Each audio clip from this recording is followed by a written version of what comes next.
So I've gone ahead and unboxed Commander Faie here, and we're gonna get him prepped for paint. So all we're gonna need to do, since we've got this awesome head sculpt from Toothpicks casting, we don't really need this head anymore, so you can go ahead and save that for later or do whatever you want with it. We're just gonna pop it off. Just a little bit of pressure should come right off. Set that down. We're gonna cut the belt off. And I just like to sneak my knife in, and it should just glide through this plastic like butter. So you just cut it here, and it'll come right off. And then we'll set that aside for later. And then the comma is attached by a little string around his waist. So for me, I'm not going to use this one again. Boom. He's ready to go. All right, so when you're spray painting this stuff, don't go too crazy at once. Just do a light coat, because this is something that you really can't get off once you start.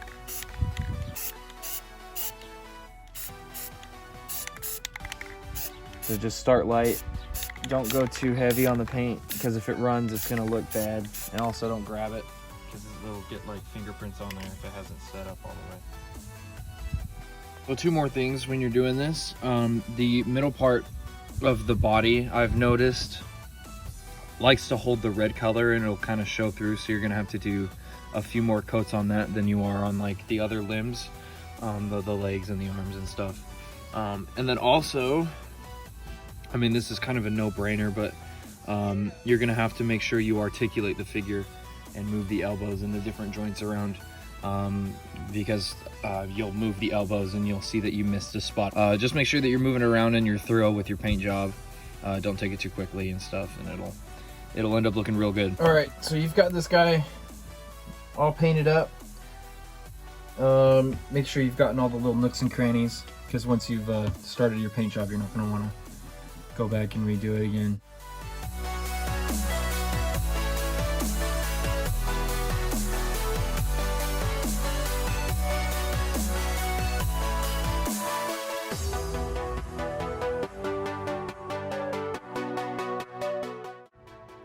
Alright, so I've gone ahead and painted some of the undersuit, and I mean, you can see it's not very neat right now, but we're going to clean that up later. So I'm using just normal painter's tape right now, and then I'm just going to use the cap on this as a guide. We're just going to cut a circle into the tape. That actually worked pretty well. And then we're just going to put it onto this guy, right onto his shoulder here. Let's make sure, actually this actually may be a little big. Oh, screw it.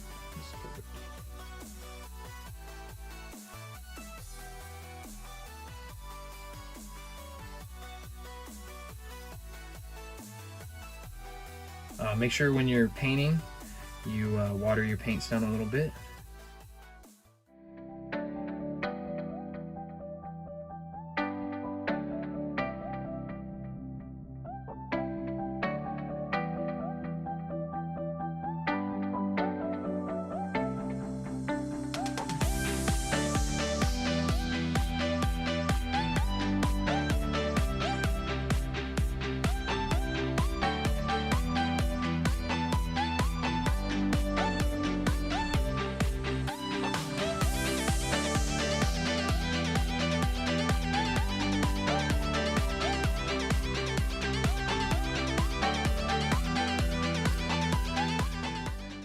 So this is the fun part. We're gonna take the tape off.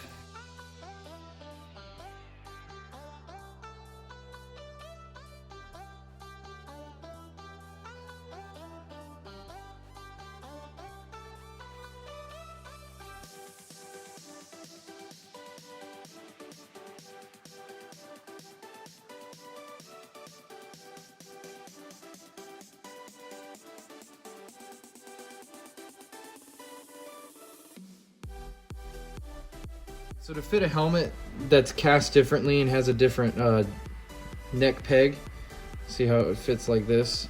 I like to use a hot glue gun.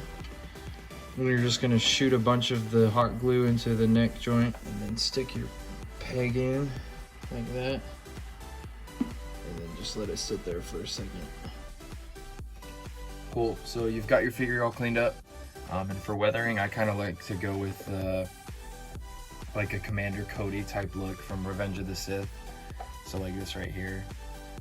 I think it's pretty weathered, but you still get to see a lot of the original paint job. So for weathering, I just like to go in and chip the paint. So you can use a toothpick, you can use thumbtack is another one I like to use a lot because it's a little bit sharper, but it still doesn't damage the paint a lot. And you're just gonna come in here using your toothpick and just rub away some of the paint, like on this part right here. Thing to just kind of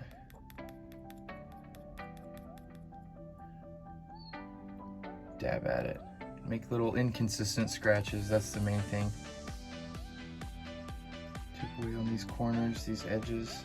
You can kind of go as crazy as you want with this. I think I'm gonna leave it kind of like this, and then we're gonna go back in with a wash on top of it.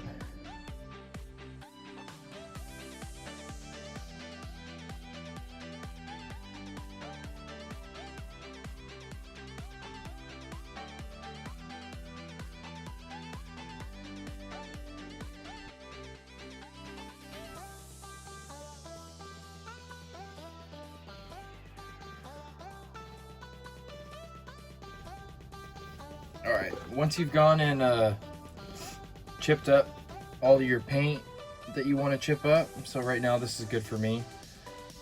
Just make sure you go around and clean it up because we're going to go spray it with the first layer of clear coat. All right, so we're gonna put our first layer of clear coat on. Just a pro tip. I've learned this the hard way a lot, but just two things. Just make sure that one, your paint job is where you want it. Also, when you're spraying it, the more you lather on, the shinier he'll get. So for this crystal clear coat, it goes on a little bit glossy, but not a lot. But the more you spray it and the thicker coats you put on, the glossier it'll get. Cool beans. I want to figure out what we're gonna use for his poncho. For the cloth suit, what I'm thinking is, I'm going to show you this, but I'm going to put some wires on the inside of his outfit so we can pose it, and also so it sits right, because right now the shoulders look kind of wonky. Alright, so if you go to Walmart or something like that, you can get this floral wire. It's like $1 or $2. I'm going to use this floral wire and wrap it around the edge of this cloth to give it a little bit more posability. I'm just going to use this glue to glue it down. And then also, since I want to give the ability to pose this figure without the cloth on, if that's what we want to do for this guy, I'm going to use some of these teeny little magnets. You can get them off of Amazon. They're super cheap, but they're super usable. And I'm just gonna go right where we cut and just glue them to either end of this, and then I'll paint them. All right, so I am like halfway done with this thing. It did not take very long, but it's still not dry yet, but it looks like it's gonna hold pretty well. All right, so I'm gonna show you guys my weathering process for all of my figures. I'm going to use this model color, but I mean, if you could go the more cheap route, and actually I think it works a little bit better. I just don't have any black on me right now, but just this cheap like $1 acrylic paint from Walmart works perfect. And all you're going to do is put a few drops down. I like 1 drop of paint, and then I'm going to use a dropper, but you can just pour the water in, or paintbrush it in, or whatever it is. But I'll just drop this in until it's nice and soupy. Just a lot of water. You don't want too much paint in there, because you want to be able to rub this off pretty easily. So I'm just going to pick a brush, and you're just going to mix this in until it's nice and runny. And then you're going to need some paper towels to wipe this away. And you're just going to do several coats of this, and I'll show you a little bit. But like for this abdomen section, you're just going to put this in here.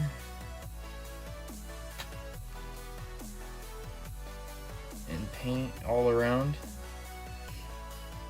Let it sit for a few seconds. And then just use your rag to wipe it away and kind of dab it up. It'll be kind of messy at first, but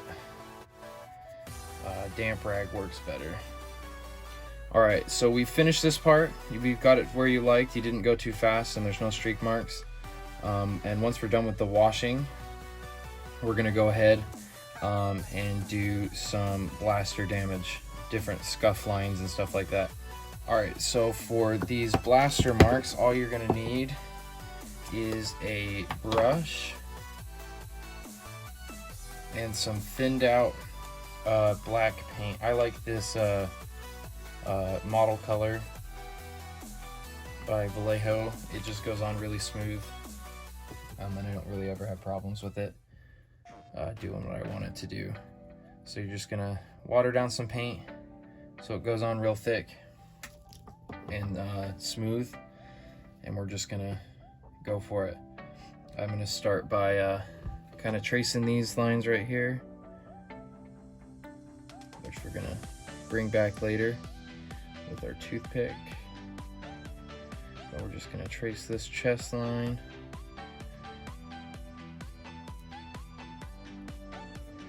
And this is why we sealed the top coat earlier, so that we could do this without harming the brown underneath. And then now that we've got that done, you're just gonna go and make little lines all over, little scuff marks. Just keep them random.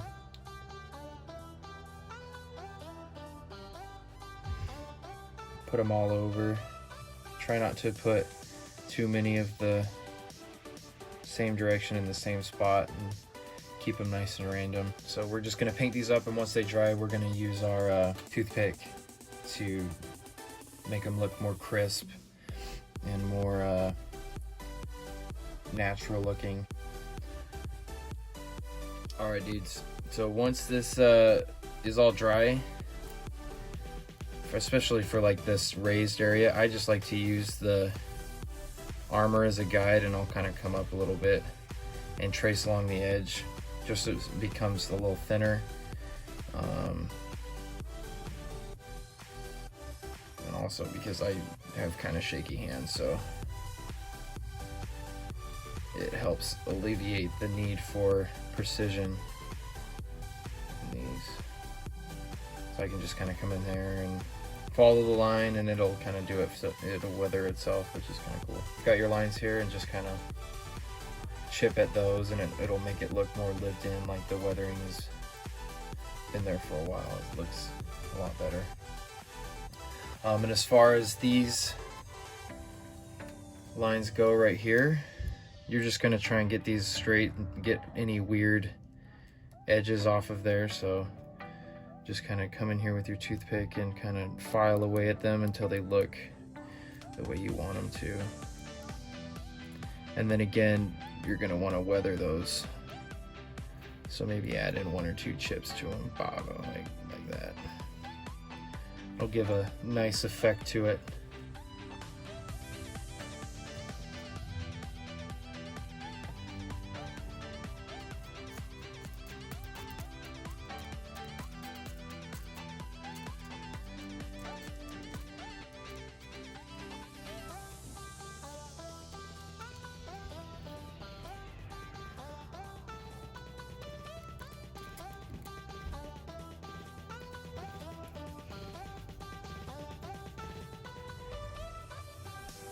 So let's get these guns all weathered up. But these DC-15 pistols are just black. So I'm just going to show you really quickly how you can make them look really nice. You just need a metallic silver. I like this Storm Host Silver by Citadel Paints, but any metallic color will work. And then I like a bristly brush. You're just gonna get that worked into the brush and then get a lot off of it, and then we're just gonna dry brush these guns. And I just like to pick a direction, and it's just gonna pick up some of those details on this gun. And don't go too overboard, because we don't want this gun to just be silver. But